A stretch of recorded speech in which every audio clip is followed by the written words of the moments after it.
Hello, everybody. My name is Paul Beckwith, and this here is Newton, Doggy Newton. And what I want to talk about today is a paper that I just came across on the social media Blue Sky, and the title of this paper is How We Could Survive in a Post-Collapse World. It's by Stephanie Rost. And, that sentence, how we could survive in a post-collapse world. I went into Google Images and I put in that sentence to get a whole bunch of different images of what people might imagine for a post-collapse world. And I tried to have a look at some regions of the world that would be thought to be better able to deal with a post-collapse world, a global collapse. And many different island states came up, and it's a fascinating 33-page paper that came out in 2021, right about COVID times, right in the depths of COVID when people were stuck at home and thinking of these sort of things, thinking about a world collapsing. Of course, today, this is on people's mind, at least from a financial sense, as the stock markets were heaving and, collapsing, basically, just about all the different areas based on what the U.S. government's been doing. And so I thought this topic would be very interesting to look at.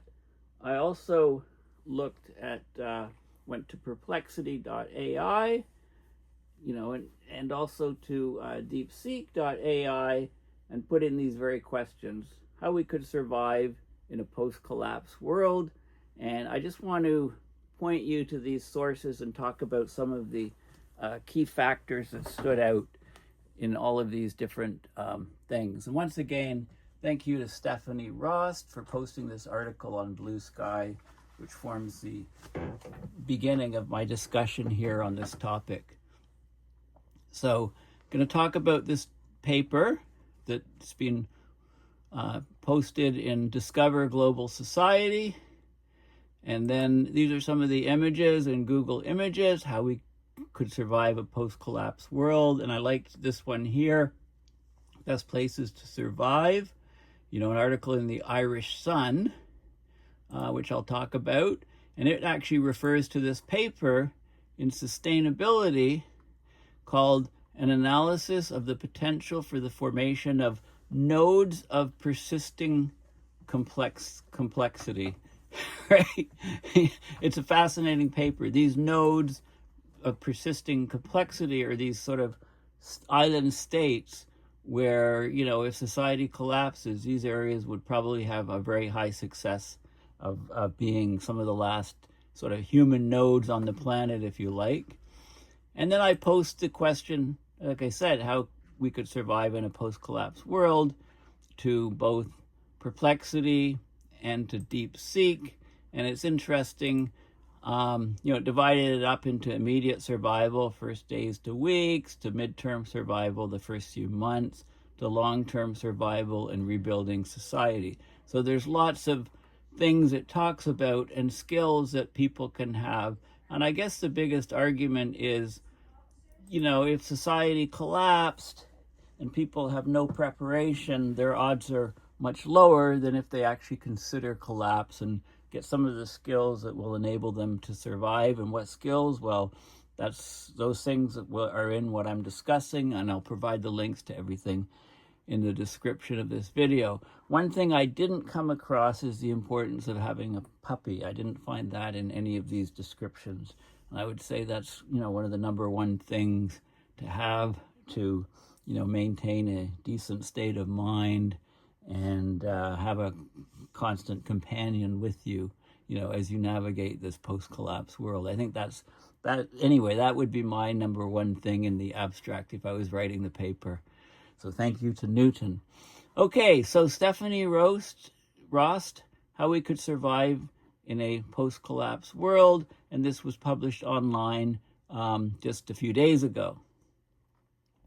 So the potential for societal collapse has become a pressing concern as the impacts of climate change intensify, threatening global stability. This paper explores the multifaceted risks of collapse, emphasizing the interconnected environmental, economic, and geopolitical pressures that contribute to vulnerability. So the paper looks at historical collapses like those of the Roman Empire, the Mayan civilization, and then contemporary examples like Syria, Venezuela, and Yemen. It looks at the unique challenges of the current global crisis, the climate crisis. Unlike past localized collapses, today's climate crisis is unprecedented in its speed and scale. It raises critical questions about the adaptability of modern societies. And then the study looks at ways to adapt, different strategies to adapt, including fostering local self-sufficiency, building resilient community networks, and embracing uncertainty essential to survival in a deeply altered world. It argues that while historical lessons provide valuable insights, new approaches are needed to navigate the complexities of the Anthropocene. And ultimately, the paper underscores the urgency of reimagining societal resilience to confront an era defined by profound environmental upheaval and uncertainty. Okay, so the introduction basically emphasizes points that many people on my, that watch my videos, etc., will know about. I mean, the potential for societal collapse is no longer a distant or abstract concern. It's become an urgent reality as we confront a rapidly changing climate. She mentions the 2024 State of the Climate Report, which I did a separate video on. It paints a grim picture of escalating environmental disasters, record-breaking temperatures, extreme weather events, and a critical disruption of planetary systems, ocean systems, the way heat's transferred, atmospheric systems, jet streams. Okay, we've witnessed evidence of these in extreme events, including heat waves, floods, and wildfires, which now regularly devastate communities. I just want to point out the massive storms that went through the central U.S., tornadoes, massive storms, massive rain, massive damage, and how atmospheric rivers are actually threatening to cause record, one in a century or one in millennial flooding in parts of the central U.S. over the next few days. Canada, many parts of the U.S. and Canada just had a massive ice storm. If you're in areas in Canada like Barrie, Aurelia, Lyndhurst, even Kingston, there was severe tree damage. Just in Ottawa, we escaped the worst of the ice storm. But I mean, just yesterday, it was very, very cold and windy, and we had about an inch of rain, an inch of snow rather, which was on the ground this morning. And then by 4 or 5 o'clock, it was 16 16 Celsius. 15 Celsius would be about 59 Fahrenheit, and everything melted, and it's like a spring day. So it's just, the weather wilding, weirding, and whiplashing is accelerating. And you can get that on a t-shirt if you Google Paul Beckwith store, giving a little plug for that. So anyway, these extreme weather events are starting to impact more and more people around the planet. They're starting to cause huge devastation to infrastructure, people's houses, people's livelihoods, etc. So our food supply is directly threatened, water availability is threatened, making previously habitable regions increasingly uninhabitable. These disruptions to agriculture and water access have already led to widespread food insecurity, triggering competition for dwindling resources, forcing large-scale migrations that destabilize entire regions. We're having humanitarian crises accelerating. That carries risks of social unrest and conflict over access to basic needs. So climate change is basically a threat multiplier, exacerbating other issues such as economic instability or geopolitical tensions. And the vulnerabilities varies across countries. Countries that are wealthy have more vulnerability in general because they can withstand the shocks up to a certain point. The interconnected nature of the world's financial systems means that they're increasingly vulnerable to shocks, whether from climate-induced supply chain disruptions, market crashes, or global pandemics like COVID-19, or the actions of the U.S. government in the case of today's, huge crash in the stock markets.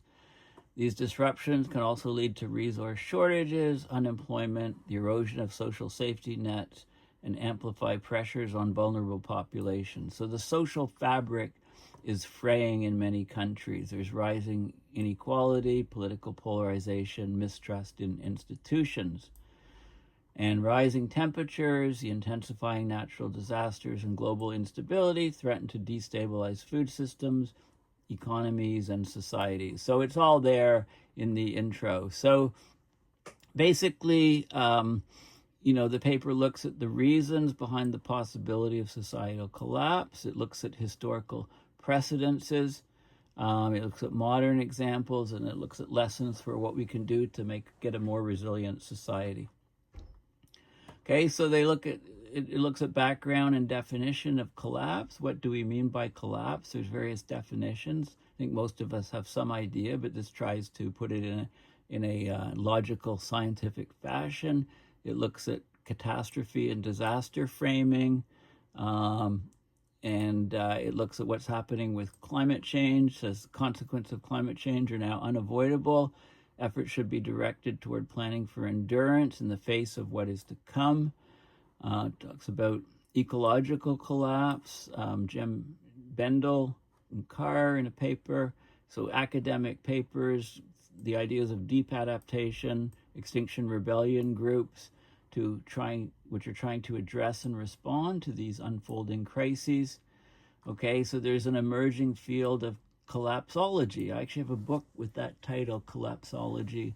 It doesn't equate collapse to an apocalyptic end, but rather with the breakdown of fundamental societal structures that provide for basic human needs, structures that in many cases are state managed. So, another definition here, the process at the end of which basic needs can no longer be provided at a reasonable cost to a majority of the population by services under legal supervision. The concept of collapse is not universal. People think of it in different ways. There's different manifestations, varies across cultures and geopolitical contexts. Okay, I mean, some countries have already collapsed. The people, it's just what they're used to, and they don't see it as collapse. They just see it as the way life is in some regions. Okay, so it's a very interesting paper. There's the Roman Empire is a case study that's looked at, the fall of the Roman Empire in the 5th century Common Era. It's a subject of scholarly debate. There's multiple interwoven factors contributing to its decline, like the politically internal instability, corruption, ineffective leadership. It weakened governance. There were economic challenges like inflation, overtaxation, reliance on slave labor. So there were vulnerabilities, systemic vulnerabilities, social stratification, deepened divisions between elites and lower classes. You might see a parallel to today in that, leading to widespread dissatisfaction. Environmental factors also played a role. Regional climate fluctuations, soil depletion, over-farming, exacerbating food shortages, right? Military overextension, invasion, splitting, dividing, conquering. So there were declines, and then it kind of just, collapsed. So the timing, how long it took, and those things are all, areas of great study, so that we can learn from these sort of collapses. Another one was the Mayan civilization, the decline in the 9th century Common Era. This is one of history's most debated collapses.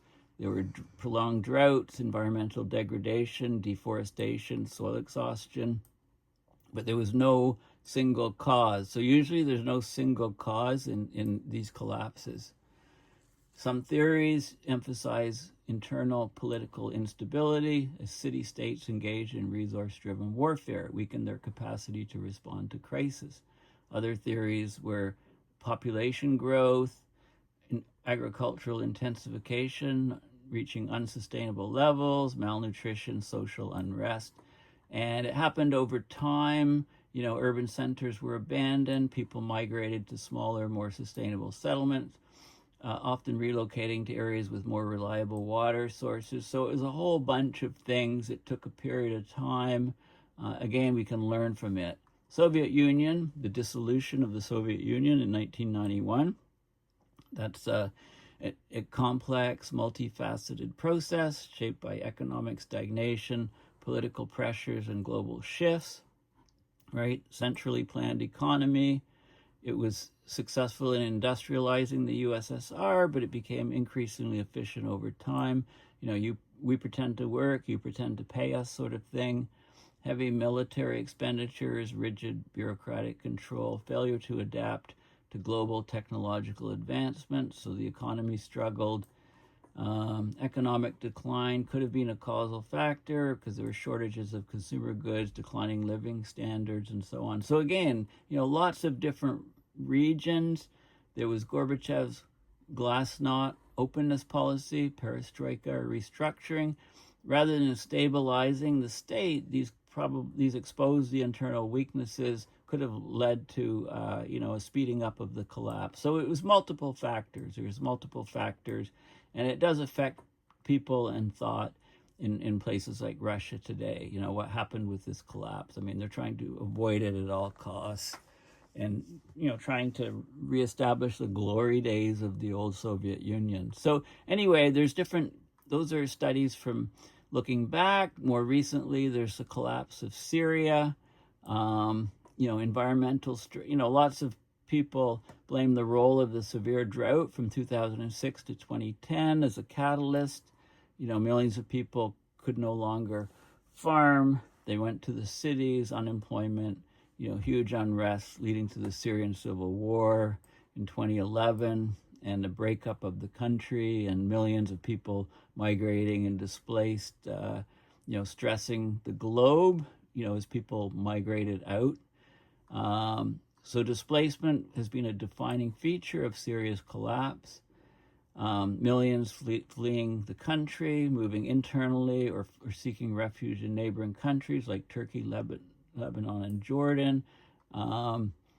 Financial collapse, huge psychological toll of the war, mental health issues, and the collapse demonstrates how societies can and do adapt under extreme duress. The recent fall of the government there may contribute to a further transformation within Syria. And then Venezuela is looked at. Venezuela's collapse is a stark example of how economic mismanagement, political instability, environmental stresses converge to destabilize a nation. So once it was Latin America's wealthiest countries, or one of them due to the vast oil reserves. Then it began to unravel the economy after global oil prices plummeted in 2014. So it led to, the government's heavy reliance on oil revenues, coupled with years of corruption and policy failures, led to hyperinflation, widespread poverty, collapse of essential services like healthcare, electricity, and sanitation, severe water shortages, failing agriculture. Millions of people had to flee, and there's lots of other things that happened, environmental, non-environmental collapses. Collapse of Yemen, also a recent one.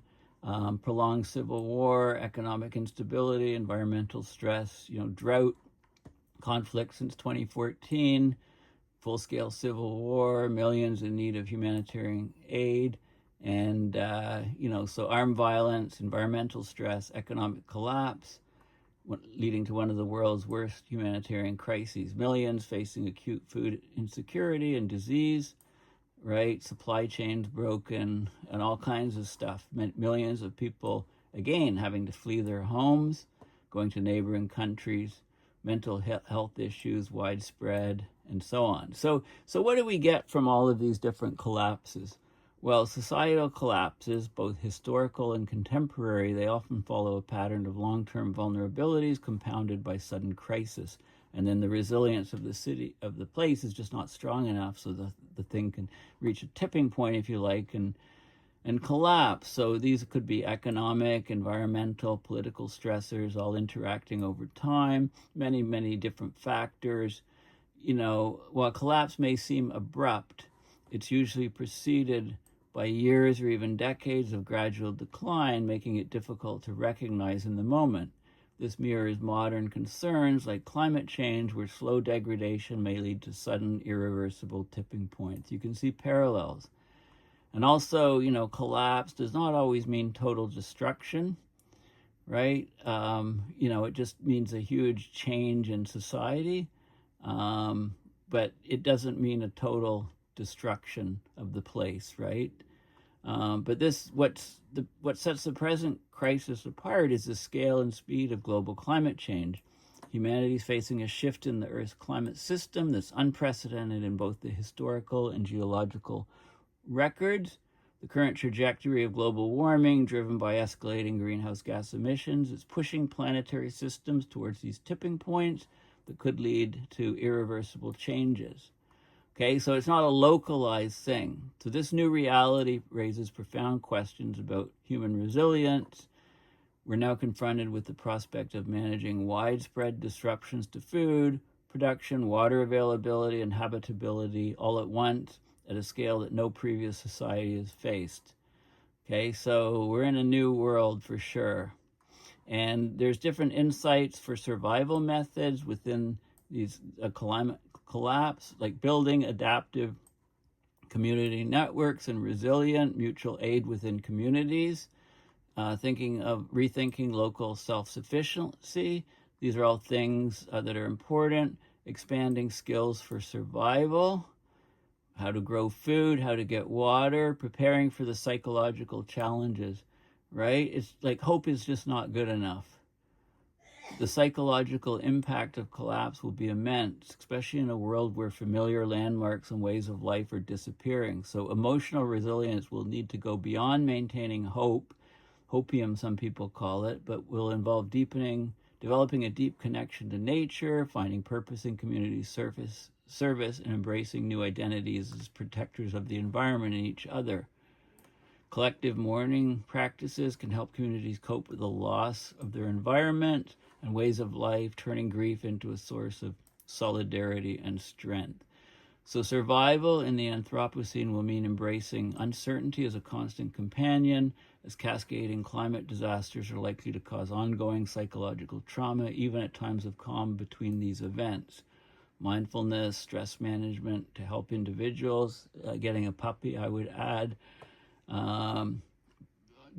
group actions to stay present and focused, developing a mindset that can move through the ecological grief process towards acceptance quickly in order to move to an activated state, and state of where one can have agency, may perhaps be the most essential skill for navigating a world where environmental shocks can arrive with little warning. Also having a puppy, I would add.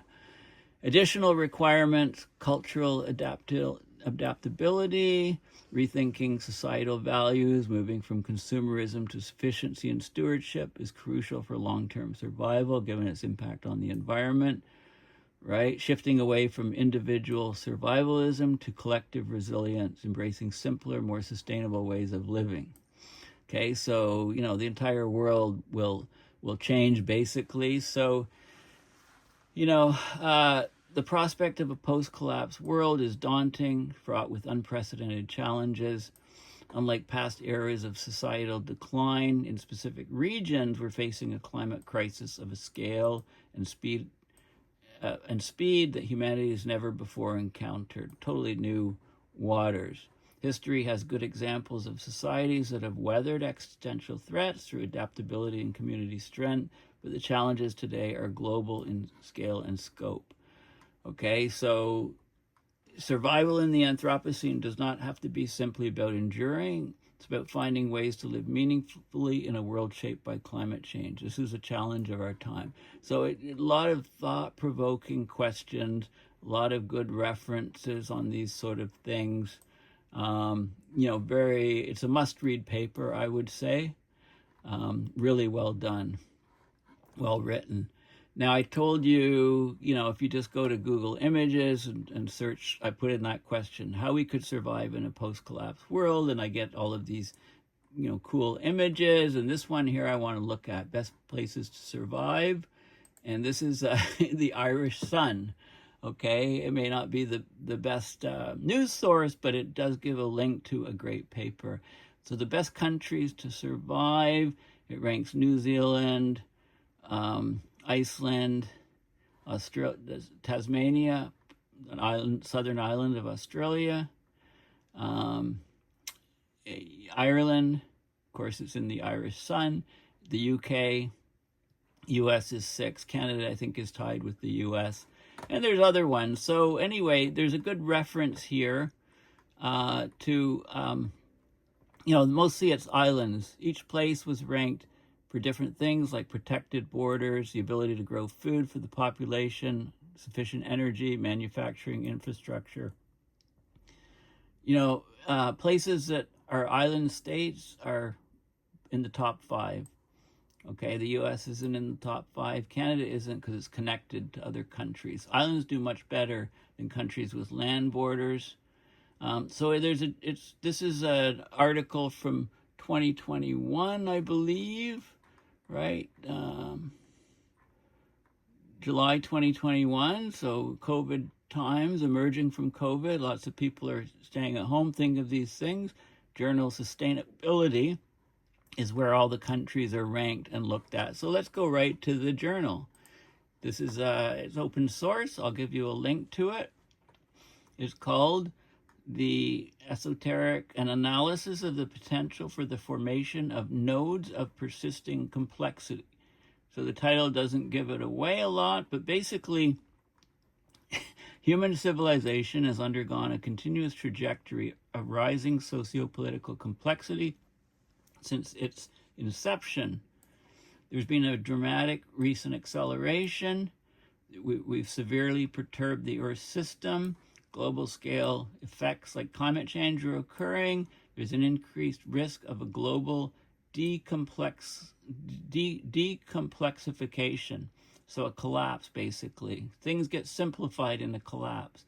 Complexity could undergo widespread reversal. There'll be nodes of persisting complexity. They're geographical locations which may experience lesser effects from decomplexification due to having favorable starting conditions that may allow the retention of a degree of complexity in society. So the short list, New Zealand, Iceland, UK, Australia, and Ireland were identified, but they look at all these other countries. In this paper. So, it's a fascinating paper. I'm not going to go through the whole thing, but they talk about the human Earth system predicament, the great acceleration, the stresses on our environment, the limits to growth, and encountering of limits to growth, and from then, and the diminishing return, especially the energy return on investment. You have to put in more and more energy to get energy out.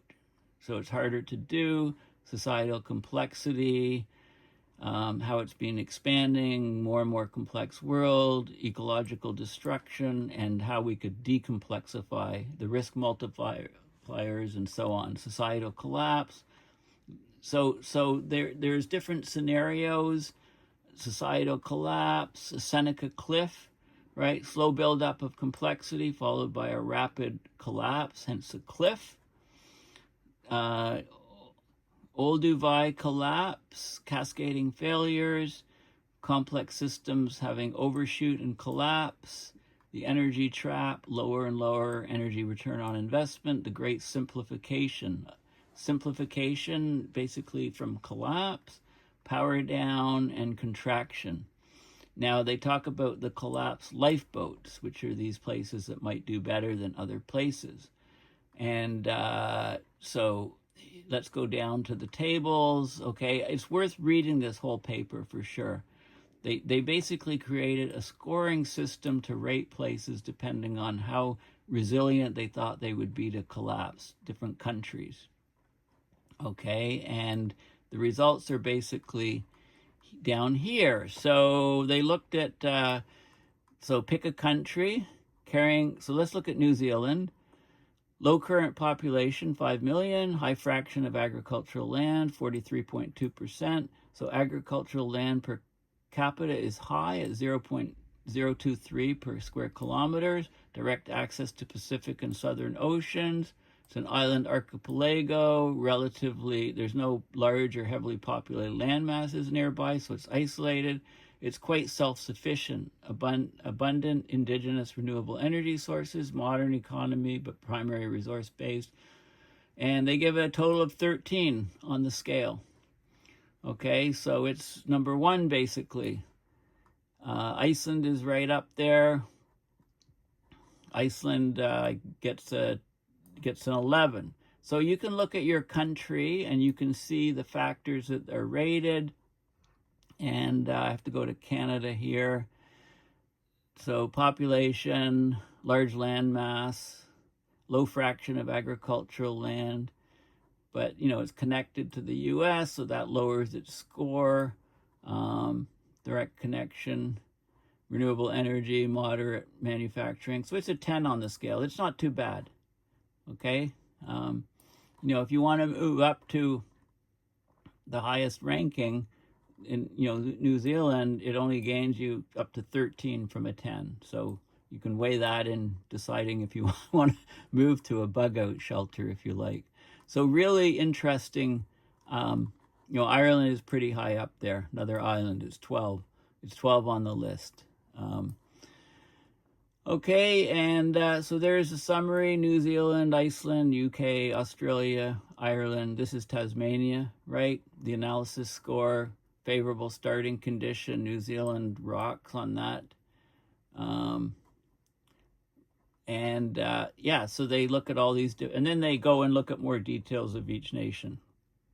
High on the list anyway. So we've got, energy resources, New Zealand, climate, agriculture resources, other factors. They talk about these factors, so why New Zealand is a good place. The electrical grid, it's basically a compelling candidate as a potential node for persisting complexity, as the rest of the world goes to more simplification from collapse, right? And then they talk about Iceland here, all the factors in Iceland's favor, and the UK, Australia, Ireland. So they look at the top ones, and then they look at different lessons on resilient and future climate conditions, carrying capacities, global supply chains, over-reliance on high levels of complexity, right? So there's all of these different factors.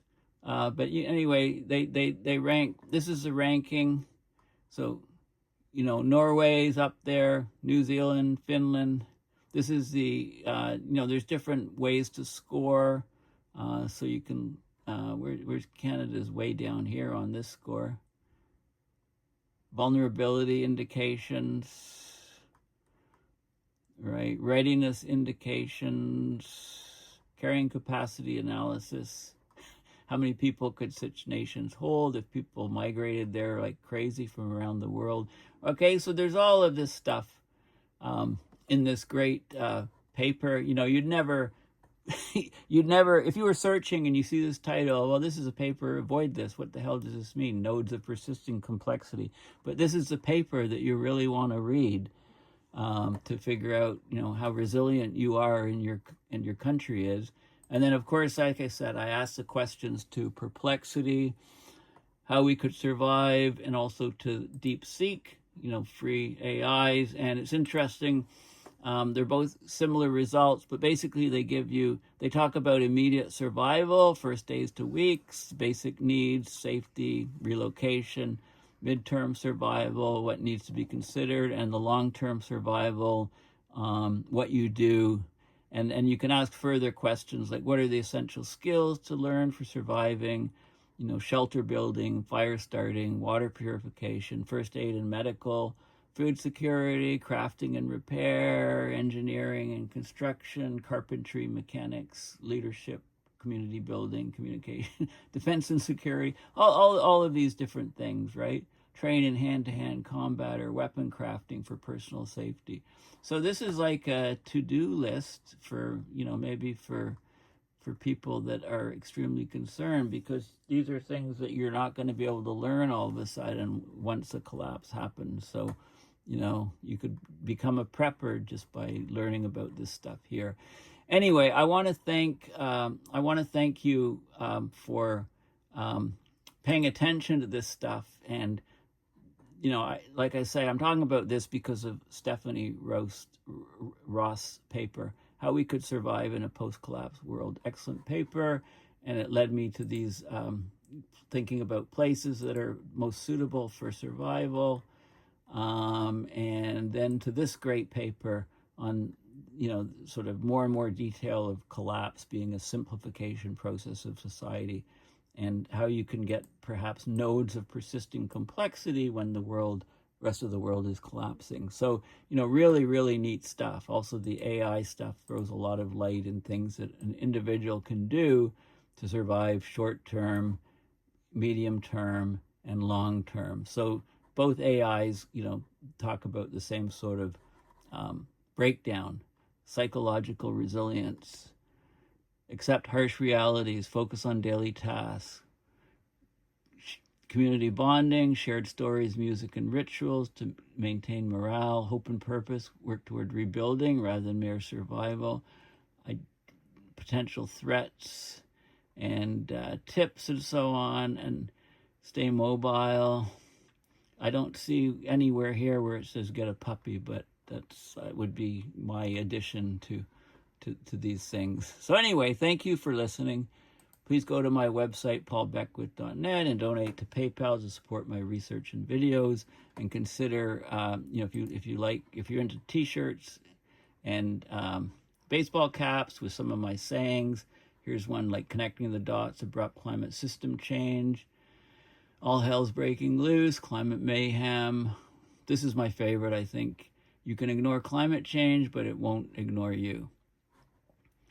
Okay, so, many of these things, so if you want to get caps and shirts, I've got some new designs in the works that'll be coming on shortly, and we need to expand offerings. People have asked for various things, so I need to sort that out soon. Okay, well, thanks for listening, and bye for now.